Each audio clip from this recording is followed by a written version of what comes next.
thing. I hate the Adam's apple. Hi, everyone. How are you? Happy Wednesday. Happy day after International Women's Day. My name is Julia, and I'm here today on behalf of Lucy to interview Alina Meridian because we know that International Women's Day is a great occasion, but what matters most perhaps is what we do the other 364 days of the year, not just what we do on Women's Day. So, the goal of today is really to share more awareness and information about what it's like to be a trans woman in Singapore. And who better than Alina herself to talk to us about that? So, thank you very much, Alina, for joining us today live on LinkedIn, YouTube, and Facebook at the same time. So, we're going to be pretty famous. And thank you again for joining us today. Yep, it's a pleasure. Um, So, basically, why don't I you Oops, sorry about that. I just wanted to say, can you please introduce yourself? I know that you are a singer, songwriter, and you're involved in many different things, but why don't we hear it from you? I my name is Alina Meridian. As Julia has said, I'm more of a TikTok influencer now. I have done singer songwriter scripts, but I still don't have the pitch to properly sing my songs, which is why I'm right now on a training schedule also to try and heighten my pitch. I believe I will be one of the first transgender luminaries on We Lucy. And basically, I just think that every woman should be a entrepreneur of her own instead of sticking to the traditional roles. I mean, there's nothing wrong with that, but like, it's times are changing, and if you have the ability, why not? I know, right? And times are absolutely changing, which is why now we have new social media platform coming on and new banks and new everything else. But I know that even though times are changing, are they really? So, how is your experience? How has your experience been? Do you find that Singapore is accepting of your identity, or do you have something to say about that? I mean, if you look at the past few years, the Pride parades, the Pink Dot, they have this like global chart where near the end of the event, they will show it on the big screen like how many pink dots are lighting up around Singapore. So far, from 5 years ago till now, it has been increasing steadily. I think the last time they did the video, the dots were like three quarters of Singapore. So, left about one quarter left, most probably the older folks, or maybe those that are not free to log on during that particular timing. I would say that it's better than most other countries. We don't really get harassed much. At most, it's just like, is he. The type of looks is like they're not sure who we are, what we are. Other than that, there isn't really any harassment or anything like that, except for online where, your profile picture can be just one black circle and nobody knows who you are. I know, yes. Online bullying is definitely a big problem, and it's sad to hear how everyone can be a victim of that, and how easy it is also for people to just go unpunished and just keep on bullying people online, which is very, very sad. So yeah, well, but it is nice to see that organizations and events like Pink Dot are getting more and more and more popularity, because it definitely helps in changing the perception that people have about folks that have a different like gender identity, right? So Yeah, that's really, really nice to see. But I wonder, how about all of the traditional systems? So I wonder, because I have no idea, like what is it like for you to maybe have the correct gender on your driver's license, or your IC, or even like with banks and institutions, like when you are relating to the, let's say, to the systems and to the official organizations in Singapore, does that same pink dot feeling of acceptance carry on? I mean, it depends on which organization you're talking about. Some of them, like banking institutions, they try to accommodate to a certain extent. They don't say he, him anymore. They say you, Miss Alina, Alina, Meridian, things like that. I mean, you can sense that they are trying, but like they don't feel quite comfortable saying she, her yet. Some of the more modern stores, like the lingerie stores, they don't mind because like we are going to be their customers. So if they treat us like who we say we are, we may go back more often and buy stuff from them. As for the official organizations, it depends again on which organization it is. There are some older parliament members that say there isn't any more biases or um, terms that look down on us. But the thing is, it's there. It's just hidden under this veneer of politeness, and it's more obvious during like certain jobs. The most recent one was a security job. They claim to not have biases, but you can tell by the way that they address you. They see you as who you are born with, what is your birth certificate, instead of who you say you are. So it's a bit. I guess it just depends on organization. Like, are they the older organization or are they the younger, more progressive ones? So what is something that, if you could have all of those older and maybe even less so organizations sitting in one room in front of you, what would you want them to know? I would suppose that our gender identity is who we say we are. It's just basic politeness to just go along with it, even if you don't believe it or you don't think that it's going to be uh who we are in the future. But like it's just basic politeness. It's like if I say that I'm a she her, just go along with it, even if you don't think that is correct. Who knows? In the future, if I do transition, you would still end up having to use she her for me. So might as well get used to it now than to wait until when I officially transition and then you're like fumbling, flustered, not sure, should you go by my date name, my date pronouns, or use my new pronouns, and like everything would be easier if everybody was just more polite, I guess. Like,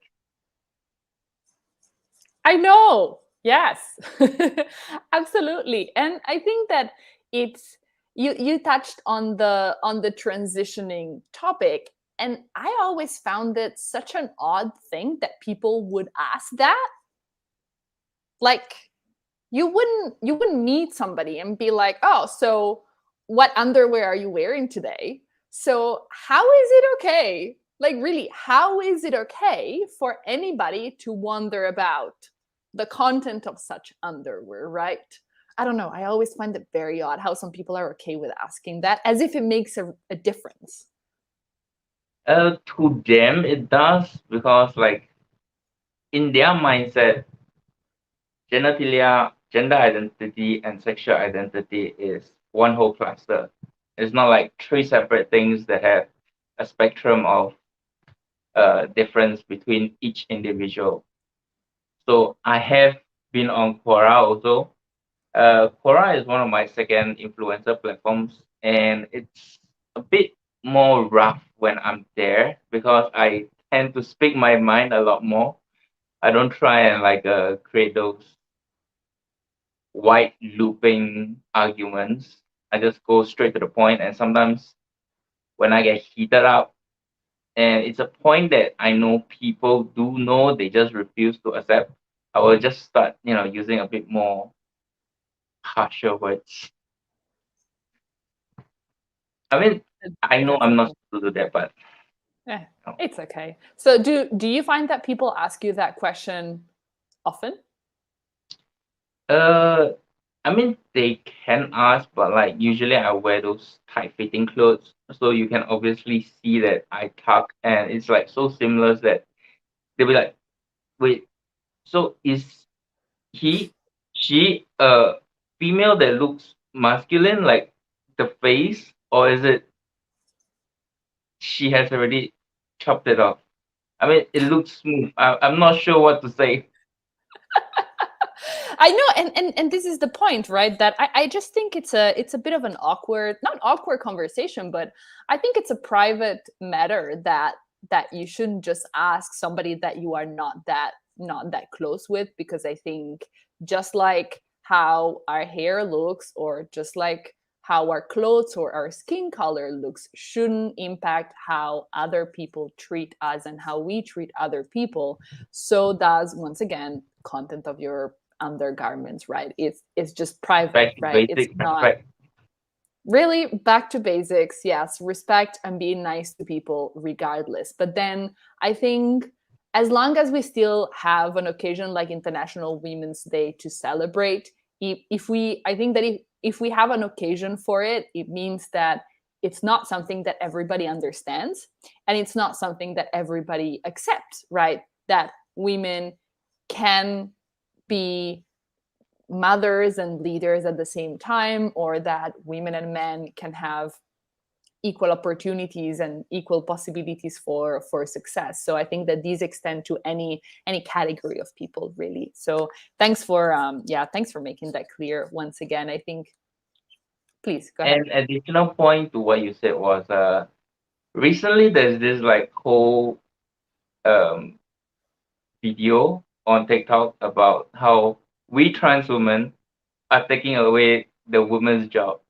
The thing is that if you think about it another way, if you let the women go to work, you don't have such an angry spouse, and you guys wouldn't be fighting all day, and there will be more people trying to bring forward science to the degree that a trans woman can transition seamlessly and also take over the jobs that what you think we are taking over, when in fact it's just that girls are now getting more and more entrepreneurial. They want to start a company, they want to start a business.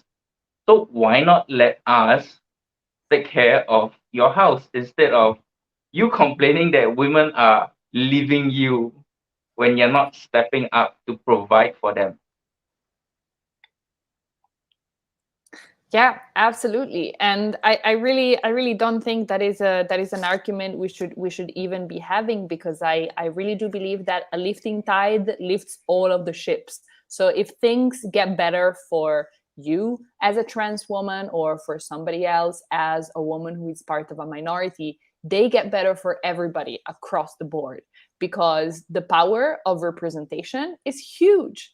The power of representation is really amazing, because if I, as a young girl or a young woman, or even not a young woman, if I see somebody that looks like me, that is working a certain job or being in a certain industry or having a certain type of life, that tells me that my experience is valid and my experience is okay. And so the more women overall we have in the workforce, the better it is for everybody involved. Just like the more men we have taking paternity leave, the better off we all are. I don't think it's really a zero sum game. The more anybody wins, the more the whole community benefits. It's not just a selfish reason, it's also like the community benefits as a whole. So how big is the community of trans women in Singapore? Just to give me an idea, because I don't know, honestly. It's actually a bit hard to gauge because Mhm. most of us do still try and keep out of the limelight. So far on TikTok, I've only met Kelly Kimberly. She plays the Amanda Mann from Argos Go Army. It's a recent movie by Jack Neo. And for the rest of them, they're still in the process, I would say, of either figuring out or trying to come out so that their family members don't seem so shocked. Mm. But on an average guess, I would say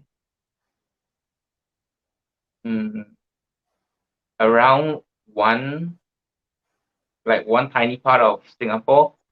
Singapore has about 50 plus subunits. Like you have Singapore, then you have like east side, west side, north and south. And then I would say that it's a bit harder to accurately gauge, but from what I've remembered, in Hougang there should be around 50 to 100. So about six 50 times 50. How much is that? My math That's skills. About, 2,500.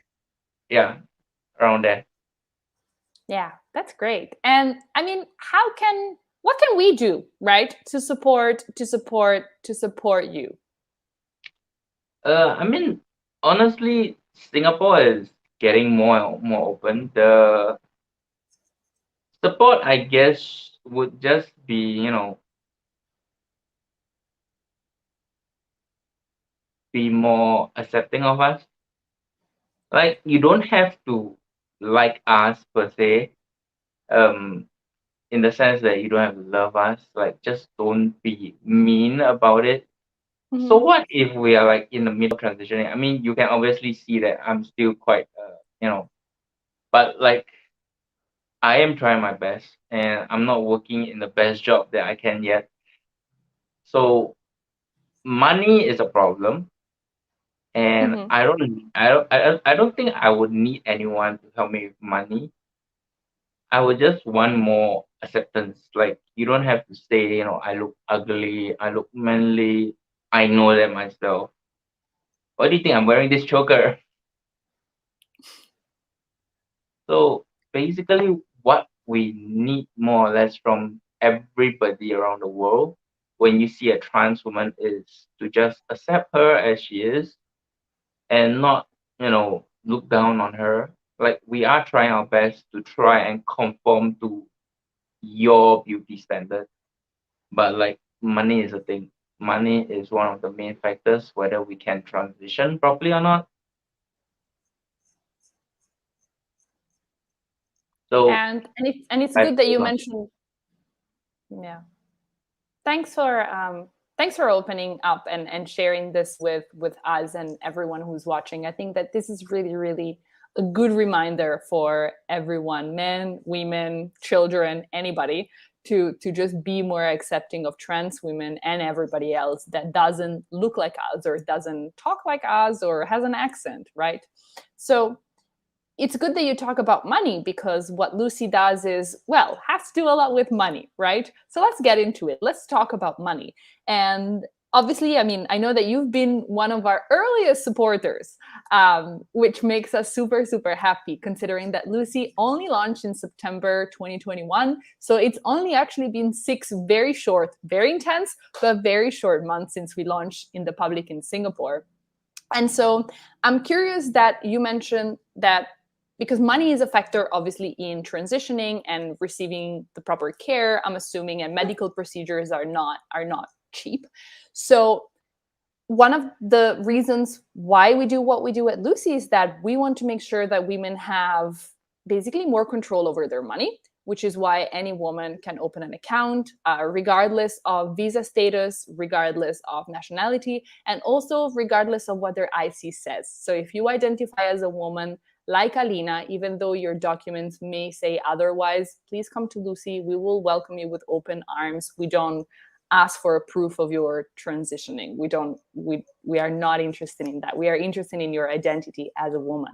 And then the second thing that we want to do at Lucy is that, other than controlling your money, which is what you do with the Lucy account, is also access to credit and also access to some features that make it easy for people to both save money, but also just organize their money better. So, Alina, what has your experience been with, I guess, the money as a whole as a business? So do you find that, one, is it easier or the same for you to find work opportunities? And then second of all, I'm also curious to ask you then about loans and just small business finance. But let's talk about jobs first of all. Do you find that you have like a hard time just like anybody else, or do you find that because you're a trans woman, is it harder for you to be hired? It actually depends on a variety of factors, but the most jobs they want you to be who you are on your identification card. So Mm, currently right now, because I still haven't had bottom surgery, my identification card still says male. So typically nowadays, whenever I do apply for a job, I just, do you accept trans women as the basic opening line? And if they say I have to pretend to be a man or anything like that, uh, I would tell them I will get back to them within 1 or 2 days. If I can find another job within those 2 days, I would just tell them, say that thanks for the opportunity. I managed to find a better offer. So far, my personal experiences with jobs is security. Security, they require you to be according to your identification card. Um, Waitressing, it depends. Like if it's a modern shop, like Stella. Stella is a seaside bar that I'm currently working at. They accept the fact that I'm trans and I can, you know, dress up with my impulses. Basically, I can just go to work as feminine as I want or as masculine as I want. They don't really care. nice. Uh, yeah. It's nice to hear that there are supportive workplaces in Singapore. So if you're watching and you're in Singapore and you're wondering where to go tonight for a beer, go to Stella, support them because they don't discriminate against people, which is nice and which is something that we don't take for granted, right?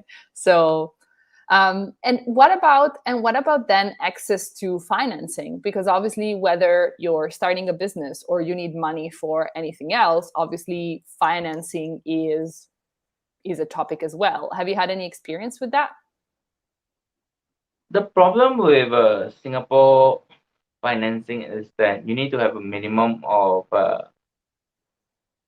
30K, $30,000 in the bank annually before they allow you to take any loans.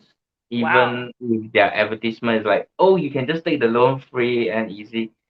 The fact is that every single advertisement is mostly just for the more well off, mid range to higher level executives or workers. And typically for people like myself, where we are more on the lower end, we end up having to go to licensed money lenders. They came about after the government started shutting down on loan sharks. So what I heard was one of the loan sharks decided, why not I take my business and turn it legal. That way I don't get shut down by the government and I still get to do my favorite job, which is lending out money and collecting back money. So there are now a lot of legal money lenders that operate for lower income people like myself. The banks, they are mostly just for mid-range to higher range workers, so it's not very friendly. They do seem friendly, but they're actually not really very friendly. I'm sorry to break this for anyone that's listening. No, I mean, if that is your experience, that is your experience, right? You shouldn't have to censor yourself, or you shouldn't have to edit what you say about your own experience, right? And so thank you for sharing. And I'm asking this because obviously I have a bit of a vested interest, because one of the features that Lucy is offering, and currently it's a feature that is not 100% developed in the way that we envisioned, but in the next few months we are going to roll out like the newer versions of the app that basically allow people to do two things. One, it allows people to get a salary drawdown, so with no minimum, with no $30,000 requirements.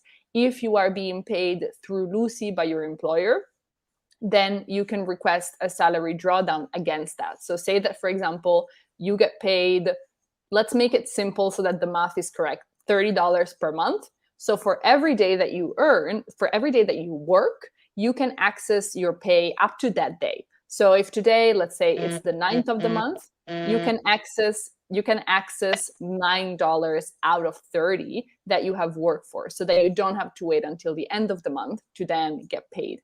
And so this salary drawdown is something that we were really, really keen on doing, because we know how it is to just have like expenses outside of the beginning of the month, right? And sometimes just getting paid like once a month is not enough.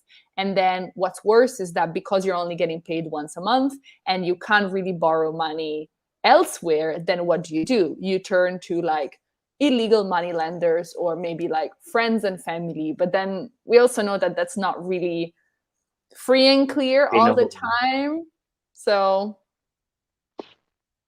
yeah, so that's not always the ideal situation. So how has your experience with Lucy been instead? Just say it in your own words, because I know that if I talk about Lucy, I'm going to talk about it in the formal marketing terms. So Alina, give us the raw, real, and unfiltered breakdown of what your experience with Lucy has been so far.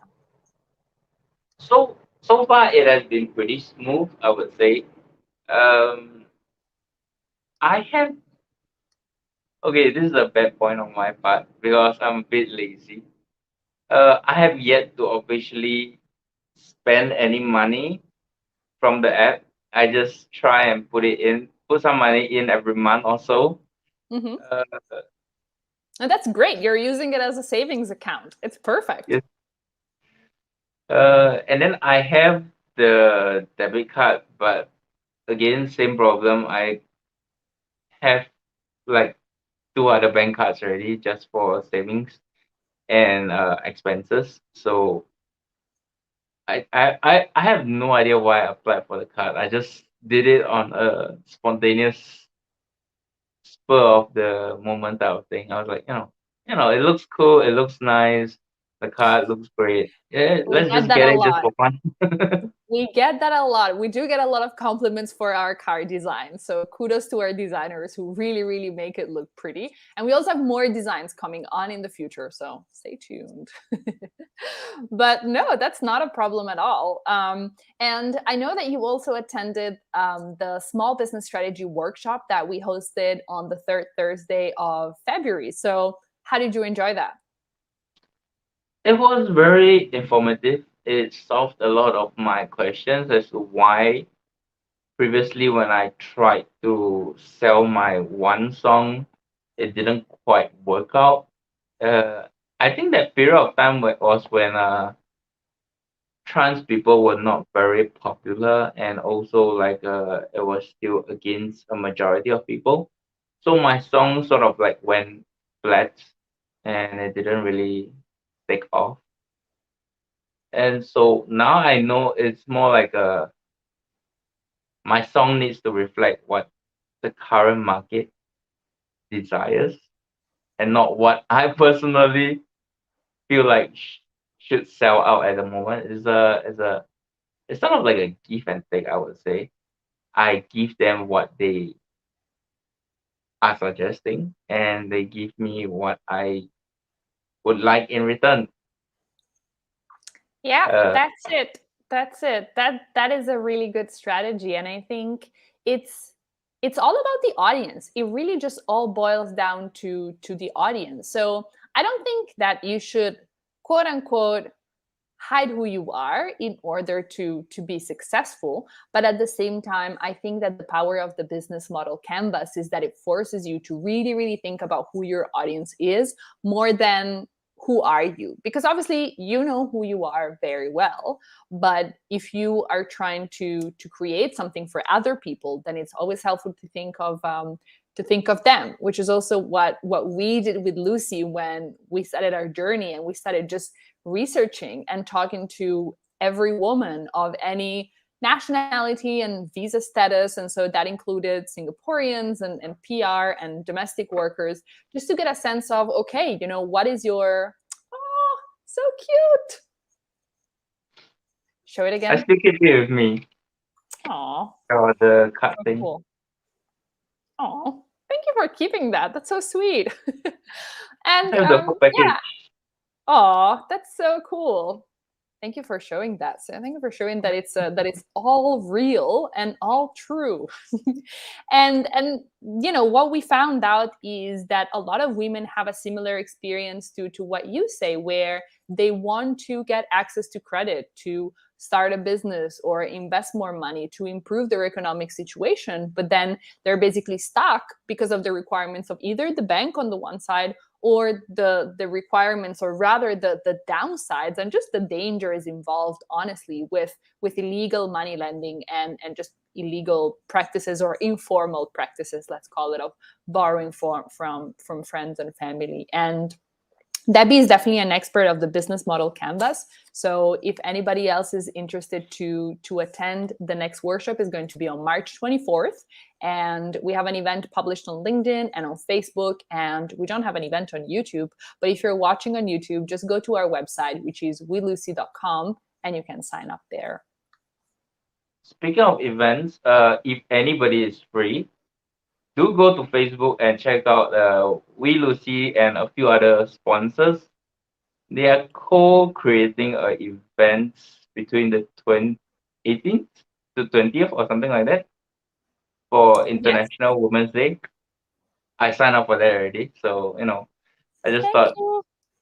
I No, was just that's thinking and that's set it out. very kind of you to share, Alina. So, before we wrap it up, I also want to make sure that if people are interested in either listening to your music or learning more about your experience through Quora, can you please post a link below the stream with those links, so that people can follow you more and engage with you more. And who knows, maybe somebody also has a nice workplace that accepts transgender employees, which would be really nice if we could also help you make a few connections in that department. So how can people reach out to you? I don't know if you're comfortable leaving your email address or maybe your TikTok profile. Uh, Typically I just use the my standard name, which is Alina Meridian. Mm-hmm. Otherwise, it would be my pre-transition when I wasn't sure of who I am. I used the other um user tag, which is a bit weird now that I think back on it, but like it was what sort of fit me at the time.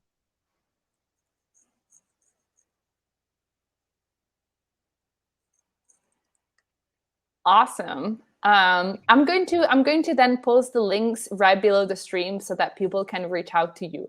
And I so, don't really have the links per se because oh wait, I have one, but it's a bit long-winded. Where was the other one? don't worry about it. We can exchange that link over email, and then I can post it below if it's a inconvenient time to find it now. Don't worry about it. No stress. Oh, that one. Oh, that is practical. Yeah. See, thank you. Okay, I'm gonna post that right now so that people can find Alina. And so, thank you all for watching until now. It's been really great to do this short interview with Alina to hear about her experience as a trans woman in Singapore, her experience with Lucy, her experience with money. And stay tuned for more interviews like this one, where we interview women and just share more information about the topic of financial inclusion to break the bias, not just one day per year, but 365 days a year. Thank you.